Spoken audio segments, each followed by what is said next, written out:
ప్రజాప్రతినిధి న్యూస్ కి స్వాగతం. సిరిసిల్ల కామారెడ్డి ప్రధాన రహదారిపై ఎల్లారెడ్డిపేట మండల కేంద్రంలో ఎస్ఐ రమాకాంత్ ఆధ్వర్యంలో నెంబర్ ప్లేట్ లేని ద్విచక్ర వాహనాలను ఆపి ఫైన్లు వేయడం జరిగింది. అదేవిధంగా నెంబర్ ప్లేట్ లేని ద్విచక్ర వాహనాలకు పోలీస్ స్టేషన్లో పెట్టించింది. ద్విచక్ర వాహనాలకు నెంబర్ ప్లేట్స్ కొత్తవిగా పెట్టించి ద్విచక్ర వాహన యాజమానులకు అప్పగించడం జరిగింది. ఇట్టి కార్యక్రమంలో ఎస్ఐ రమాకాంత్ మాట్లాడుతూ నెంబర్ ప్లేట్ లేని వాహనాలు మరియు సరైన ధృవీకరణ పత్రాల లేని వాహనాలను మరియు మైనర్లకు వాహనాలు ఇవ్వకూడదని ఎస్ఐ రమాకాంత్ అన్నారు.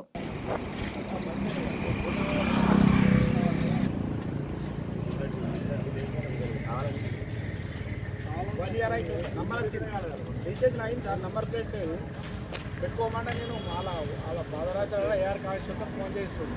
నేనేమన్నా పెట్టుకుంటే ఆశిస్తా అని అన్నాను.